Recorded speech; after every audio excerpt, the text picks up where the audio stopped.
Hello friends, welcome back to my channel Suma dot ಚುಮ್ಮಿ.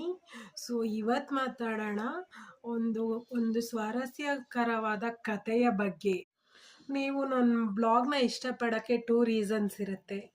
ಅಂದರೆ ಇಷ್ಟಪಡದೇ ಇರೋಕ್ಕೆ ಒಂದು ರೀಸನ್ ಇರುತ್ತೆ, ಇಷ್ಟಪಡೋಕೆ ಒಂದು ರೀಸನ್ ಇರುತ್ತೆ. ಒಂದು ಬ್ಲಾಗ್ನ ಚೆನ್ನಾಗಿ ಮಾಡ್ತೀನಿ ಅಂತ, ಒಂದು ಬ್ಲಾಗ್ನ ಚೆನ್ನಾಗಿ ಮಾಡಲ್ಲ ಅಂತ. ಅದು ಕಮೆಂಟ್ಸ್ ಮೂಲಕ ತಿಳಿಸಿ ಇಂಪ್ರೂವೈಸೇಷನ್ ಹೆಂಗೆ ಮಾಡಬೇಕು ಅಂತ. ಸೊ ಇವಾಗ ಮಾತಾಡೋಣ ಒಂದು ಟಾಪಿಕ್ ಬಗ್ಗೆ. ಸೊ ಈ ಟಾಪಿಕ್ ಇಂಟ್ರಡಕ್ಷನೇ ಈ ಮಾತು. ಸೊ ಇಬ್ರು ಬ್ರದರ್ಸ್ ಇರ್ತಾರೆ. ಟೂ ಬ್ರದರ್ಸು ಟೂ ಅಚೀವರ್ಸ್ ಆಗಿರ್ತಾರೆ. ದೊಡ್ಡ ಸಾಧನೆ ಮಾಡಿರ್ತಾರೆ.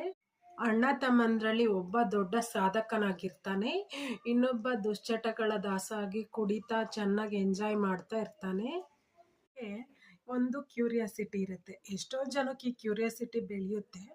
ಒಂದೇ ತಾಯಿ ಹೊಟ್ಟೆಲಿ ಇಬ್ರು ಮಕ್ಳು ಹುಟ್ಟಿದ್ರು, ಇಬ್ರದ್ದು ಬೇರೆ ಬೇರೆ ಬುದ್ಧಿ.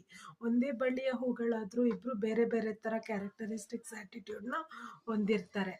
ಸೊ ಇದ್ರ ಬಗ್ಗೆ ಕೇಳೋಣ ಅಂತ ಒಂದು ಕ್ಯೂರಿಯಾಸಿಟಿ ಬಂದು, ಸೊ ಯಾರು ಲೈಫಲ್ಲಿ ಅನ್ಸಕ್ಸಸ್ಫುಲ್ ಆಗಿದ್ರಲ್ಲ ಬ್ರದರ್ಸಲ್ಲಿ, ಸೊ ಅವ್ರ ಹತ್ರ ಹೋಗ್ಬಿಟ್ಟು, ಸೊ ನೀವು ಯಾಕೆ ಈ ಥರ ಆದ್ರಿ, ಈ ಥರ ಒಂದು ದುಶ್ಚಟಗಳ ದಾಸ ಯಾಕಾದ್ರಿ ಅಂತ ಕೇಳಿದ್. ಸೊ ಅವನು ಹೇಳಿದ್ನಂತೆ, ನೀನು ಈ ಥರ ಆಗಕ್ಕೆ ಕಾರಣ ಯಾರು ಅಂತ ಕೇಳಿದ್ಕೆ, ಸೊ ನಮ್ಮಪ್ಪ ಅಂತ ಹೇಳಿದ್ನಂತೆ.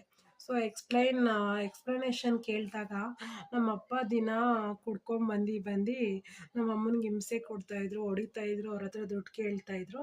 ಸೊ ಅವರನ್ನು ನೋಡಿ ಇನ್ಫ್ಲೂಯೆನ್ಸ್ ಆಗಿ ನಾನು ಈ ಥರ ಆದೆ ಅಂತ ಆ ದುಶ್ಚಟಗಳ ಕಾರಣ ದಾಸೆ ಹೇಳಿದ್ನಂತೆ. ಸೊ ನಮ್ಮಪ್ಪ ಈ ಥರ ಕೆಟ್ಟ ಬುದ್ಧಿ ಕಲ್ತಿರೋದ್ರಿಂದ ನಾನು ಈ ಥರ ಕೆಟ್ಟ ಬುದ್ಧಿ ಕಲಿತೆ ಅಂತ. ಸೊ ಅವನನ್ನ ಹೋಗಿ ಕೇಳಿದ್ರಂತೆ, ನಿನ್ನ ಸಾಧನೆಗೆ ಯಾರು ಇನ್ಸ್ಪಿರೇಷನು, ನೀನು ಇಷ್ಟು ಸಾಧನೆ ಮಾಡೋಕ್ಕೆ ಯಾರು ನಿನಗೆ ತುಂಬ ಇನ್ಫ್ಲೂಯೆನ್ಸ್ ಮಾಡಿದವರು, ರೆಫರ್ ಮಾಡಿದವರು, ನಿನ್ನ ಮನ್ಸಿನ ಮೇಲೆ ಯಾರು ಪ್ರಭಾವ ಬೀರಿದ್ರು ಅಂತ ಕೇಳಿದ್ರಂತೆ. ಇವನು ಊರಲ್ಲಿ ಒಂದು ಒಳ್ಳೆ ನೇಮು ಸ್ಥಾನ ಗೌರವ, ಊರಲ್ಲಿ ಒಂದು ಒಳ್ಳೆ ಸಾಧಕನಾಗಿರ್ತಾನೆ.